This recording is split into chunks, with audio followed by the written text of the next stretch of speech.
नमस्कार, हिमाचल अभी.com से मैं दिव्या। पेश है कोरोना वायरस पर स्पेशल बुलेटिन। देश भर में संक्रमितों की संख्या हुई 42,533। अब तक 1,373 की मौत। लुधियाना में 99 मामलों की पुष्टि और बढ़ सकते हैं केस। देश भर में शराब की बिक्री आज से शुरू, दुकानों के बाहर लगी लंबी लाइनें। नोएडा में बगैर आरोग्य सेतु ऐप के बाहर निकले तो मिल सकती है सजा।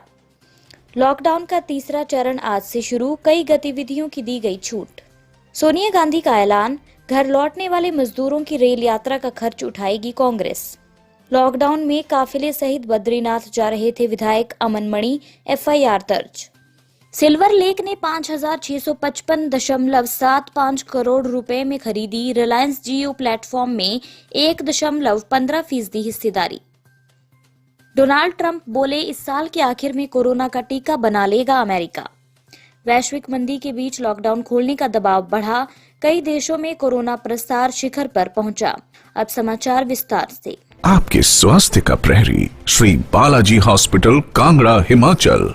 देश भर में कोरोना वायरस से संक्रमित मरीजों की संख्या में लगातार बढ़ोतरी हो रही है। केंद्रीय स्वास्थ्य मंत्रालय की ओर से जारी आंकड़ों के मुताबिक पिछले 24 घंटे में 2,553 नए मामले सामने आए हैं और 72 लोगों की मौत हुई है। इसके बाद देश भर में कोरोना पॉजिटिव मामलों की कुल संख्या 42,533 हो गई है, जिसमें से 29,453 सक्रिय हैं। 11,707 लोग स्वस्थ हो चुके हैं या उन्हें अस्पताल से छुट्टी दे दी गई है और 1,343 लोगों की मौत हो चुकी है। वहीं आज राजस्थान में 123 और ओडिशा में एक नया मामला दर्ज किया गया है। केंद्रीय स्वास्थ्य मंत्री डॉक्टर हर्षवर्धन ने कहा कि दिल्ली उन स्थानों में से एक है जहां मौजूदा स्थिति को देखते हुए और अधिक कठोर कार्रवाई किए जाने की आवश्यकता है। मुझे लगता है कि कोरोना के प्रसार को रोकने के लिए दिल्ली सरकार द्वारा न्यूनतम छूट दी जानी चाहिए।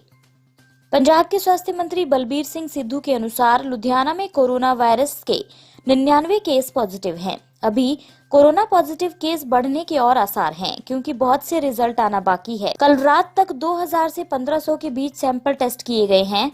हमारा पूरा प्रशासन कोरोना वॉरियर्स कोरोना के खिलाफ जुटे हुए हैं। गौरतलब है कि पंजाब में 1100 से ज्यादा मामले सामने आ गए हैं, 115 से ज्यादा लोग ठीक हो गए हैं और 20 से ज्यादा लोगों की मौत हो गई है। पंजाब के स्वास्थ्य मंत्री बलबीर सिंह सिद्धू ने कहा कि हम अधिक समस्याओं का सामना कर रहे हैं, क्योंकि महाराष्ट्र सरकार ने नांदेड़ के हजूर साहिब से लौटने वाले लोगों का टेस्ट नहीं किया था। यदि उन्होंने टेस्ट नहीं किया था तो कम से कम उन्हें इसके बारे में हमें सूचित करना चाहिए था। हम उसी के अनुसार काम करते। कोरोना वायरस महामारी के प्रसार को रोकने के लिए लॉकडाउन 3 आज से लागू हो गया है। केंद्रीय गृह मंत्रालय ने लॉकडाउन 3 में कई छूट दी है, जिनमें शराब भी एक है। देश भर में शराब की दुकानें खोले जाने की छूट के बाद लोगों में काफी उत्साह नजर आ रहा है। लोग सुबह से ही शराब की दुकानों के बाहर इकट्ठा होना शुरू हो गए। दिल्ली सरकार द्वारा शराब दुकानों पर बिक्री की अनुमति के बाद लक्ष्मी नगर में एक शराब की दुकान के बाहर लोग लंबी लाइन में नजर आए। हालांकि दिल्ली के सभी जिले रेड जोन में हैं, इसके बावजूद दुकानें खोली गई हैं। दुकानों के बाहर सोशल डिस्टेंसिंग का पालन करने के लिए लोगों को दूर दूर खड़े होने के निर्देश दिए गए हैं। साथ ही जमीन पर मार्किंग भी की गई है। कर्नाटक में सुबह 9 बजे से शाम 7 बजे तक शराब की दुकानें खोली जा रही हैं। लोग सुबह 7 बजे से ही शराब की दुकानों के बाहर खड़े हो गए। आरोग्य सेतु ऐप को लेकर इन दोनों राजनीति जोरों पर है। इस बीच गौतम बुद्ध नगर जिले में इस ऐप को डाउनलोड करना सभी के लिए अनिवार्य कर दिया गया है। 3 मई की देर शाम एडिशनल डीसीपी आशुतोष द्विवेदी ने लॉकडाउन 3 के लिए दिशा निर्देश जारी किए। इसके अनुसार अब स्मार्टफोन में बगैर आरोग्य सेतु ऐप डाउनलोड किए बाहर निकलने पर इसे लॉकडाउन का उल्लंघन माना जाएगा। ये नियम आज से लागू होगा। एडिशनल डीसीपी ने जो दिशा निर्देश दिए हैं, उसमें साफ लिखा है कि स्मार्टफोन यूजर के मोबाइल पर अगर आरोग्य सेतु ऐप इंस्टॉल नहीं होगा तो ये भी लॉकडाउन निर्देश के उल्लंघन के अंतर्गत दंडनीय है। इसमें जुर्माने से लेकर जेल जाने तक का प्रावधान शामिल है। कोरोना वायरस लॉकडाउन का तीसरा चरण आज से शुरू हुआ। कोविड-19 केसेस की संख्या के हिसाब से देश के जिलों को रेड, ऑरेंज और ग्रीन जोन में बांटा गया है। ग्रीन और ऑरेंज जोन वाले जिलों में बहुत सी रियायतें दी गई हैं। ग्रीन और ऑरेंज जोन में सैलून खुल सकते हैं, मगर रेड में नहीं। शराब पान की दुकान को तीनों जोन में खोल दिया गया है। ग्रीन जोन में कॉलोनियों के भीतर सभी तरह की दुकानें खोलने के आदेश हैं। Mobile phone, electronic, electric, hardware, repairing shop, कपड़ों की दुकानें, रेस्तरां वगैरह खुल सकेंगे। इन जोन जोन में बसें चल सकेंगी, मगर 50% सीटिंग के साथ। ग्रीन जोन में ई कॉमर्स सर्विस भी शुरू करने के निर्देश हैं। यहाँ सभी तरह की आर्थिक गतिविधियों को चालू किया जा सकता है। सुबह 7 से शाम 7 बजे तक बाहर आने जाने की अनुमति भी है। गृह मंत्रालय की ओर से छूट मिलने के बाद दिल्ली में कंस्ट्रक्शन का काम शुरू हो गया है। अन्य समाचार ब्रेक के बाद। Shri Balaji multi speciality hospital Kangra, जहां आपको एक ही छत के नीचे मिले बेहतरीन चिकित्सा सुविधाएं, cardiology, laparoscopic, general surgery, neuro surgery, orthopaedics, paediatric, radio diagnosis, urology, gastroenterology, ophthalmology, pathology, medicine, anaesthesia और डेंटल जैसी अत्याधुनिक और बेहतरीन चिकित्सा सुविधाएं, 24 घंटे इमरजेंसी सुविधा, 9 बेड के साथ critical care unit, cardiac monitor और डिफिब्रिलेटर्स, सेंट्रल ऑक्सीजन लाइन और वेंटिलेटर सुविधा।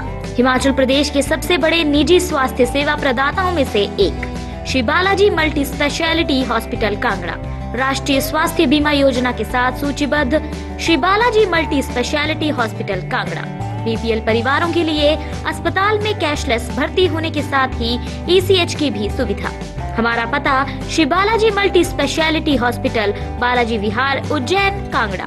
संपर्क करें 9218411108 पर। Shri Balaji multi speciality hospital Kangra.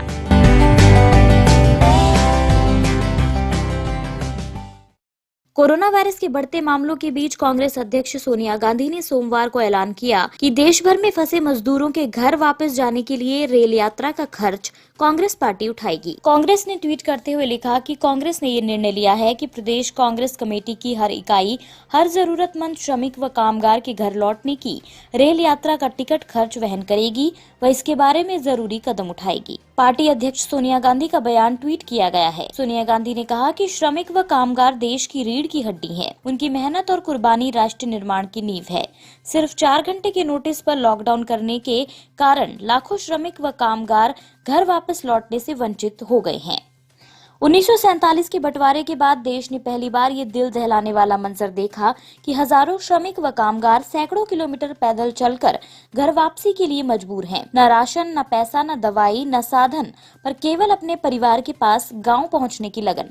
उनकी व्यथा सोचकर ही हर मन कांपा और फिर उनके दृढ़ निश्चय और संकल्प को हर भारतीय ने सराहा भी। उत्तर प्रदेश के निर्दलीय विधायक अमन मणि त्रिपाठी के खिलाफ उत्तराखंड के टिहरी जिले में मुकदमा दर्ज किया गया है।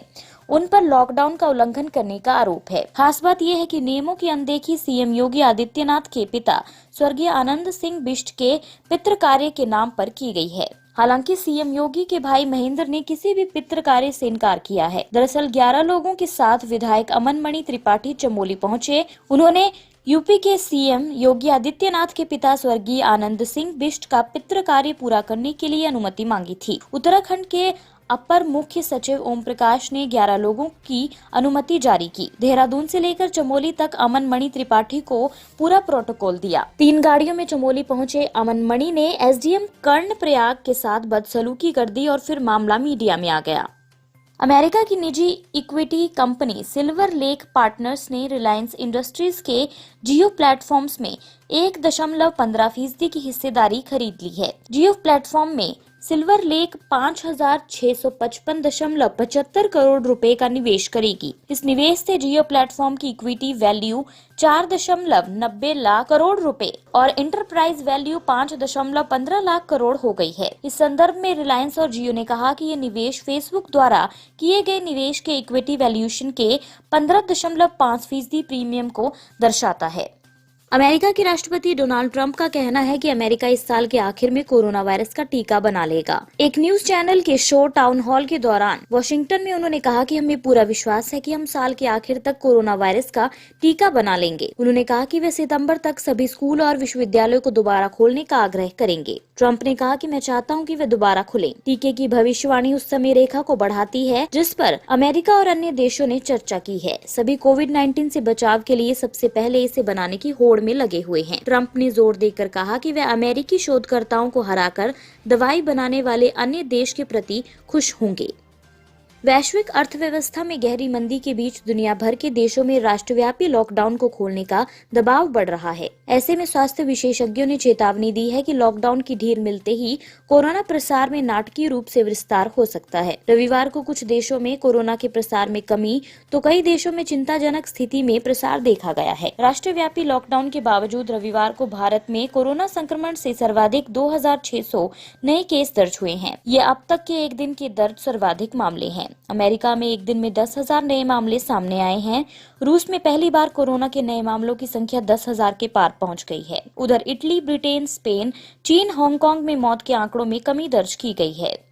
राहत की बात यह है कि पूरी दुनिया में 11,21,000 से ज्यादा लोग ठीक हो चुके हैं। इसी के साथ ये बुलेटिन यहीं समाप्त होता है। अगला रेडियो बुलेटिन सुनिए शाम 7:30 बजे। तब तक के लिए नमस्कार। आपके स्वास्थ्य का प्रहरी श्री बालाजी हॉस्पिटल, कांगड़ा, हिमाचल।